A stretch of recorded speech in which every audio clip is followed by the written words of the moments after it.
Fedanan'ny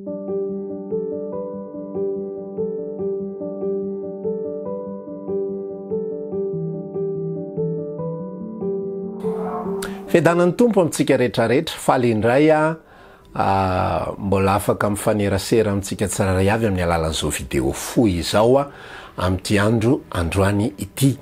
Nisy fotoana Jesosy nanambara zavatra tahaka izao hoe eto amin'izao tontolo izao izy no ahitanareo fahoriana nefa matoky fa izao efa naharesy izao tontolo izao.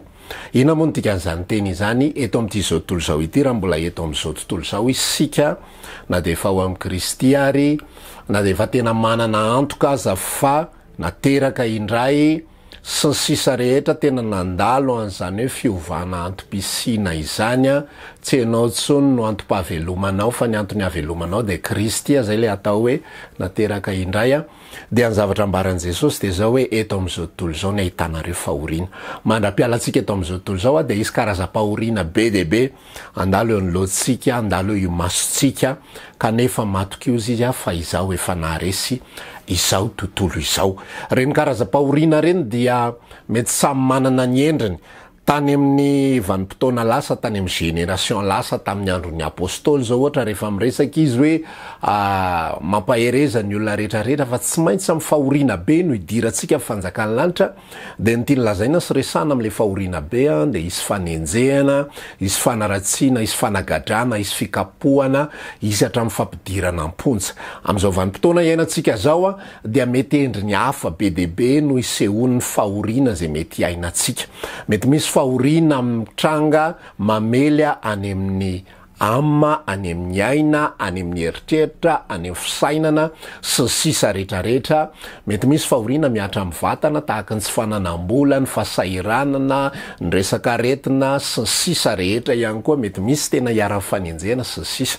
Fa zao nefa ny ambarany tenin'Andriamanitra eo anatrehan'ny reny fahoriana ireny zao ny ambaran'ny soratra masina tiako ifampisarana kely aminao amin'ity androndroany ity ao amin'ny boky Mpitoroteny faha 2:10 Mpitoroteny faha 2:10 ary andiny fa 10 no vakiko amin'ny anaran'i Jesosy.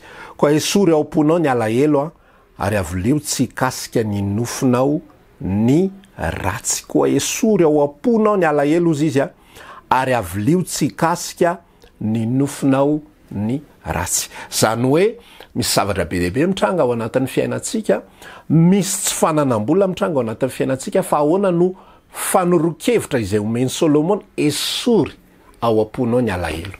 Inona moa ny dikan'izany? Tonga ny tsy fananam-bola aza vela ikasika ny fonao, aza vela ipetraka any anatinao zany.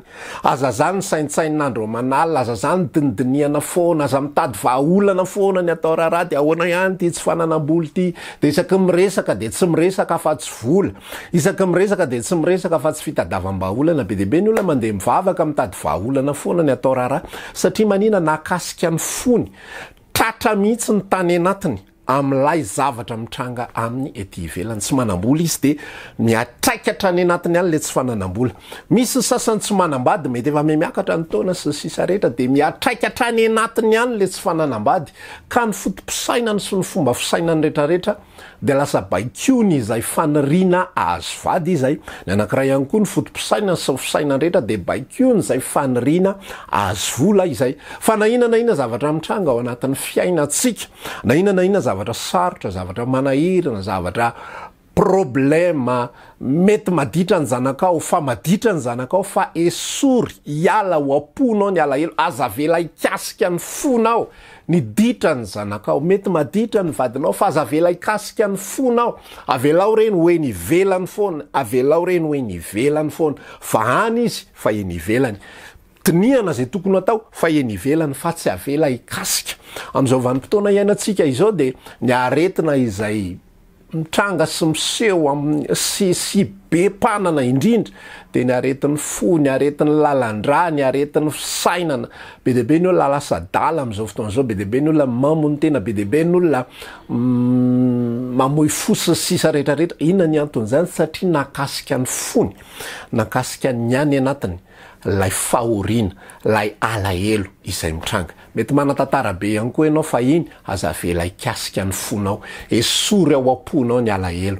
Fa reny tantara rehetrarehetra reny dia zavatra marina fa nandalo tao anatin'ny fiainantsika samy manany azy fa azavely reny ikasika mety eto am'izay tsika zany iresaka hoe zany resaka zay lazaiko anao zany anefa dia teoria fotsiny ihany raha ohatra ka voalohany indrindra araka le resako teo raha mbola tsy nateraky indray ianao de tsy afaka niaina n'zany teny ambary zany fa teoria filazana teny pahendrena izay tsy mitondra fandrosona ninninna fa rehefa nateraky indray kosa tsika dia zao ny zavatra tokony ho ameno atsika manana fifandraisana matotra tsara amin'Andriamanitra vavaka atao mameno ny any anaty any fa io ny ao anatintsika ao tsy mijanona ho banga zany io fa tsy maintsy misy mameno foanao ivao mifo maraina ianao de mameno zavatra ao anatinao tontolo andronao mameno zavatra ao anatinao de arakarak'zay andaninao fotoana sy andaninao ora betsaka indrindra no mameno ny ao anatinao raha tianao ny alahelo tsy kasika ny fonao de tsy ny alahelo ny edivanao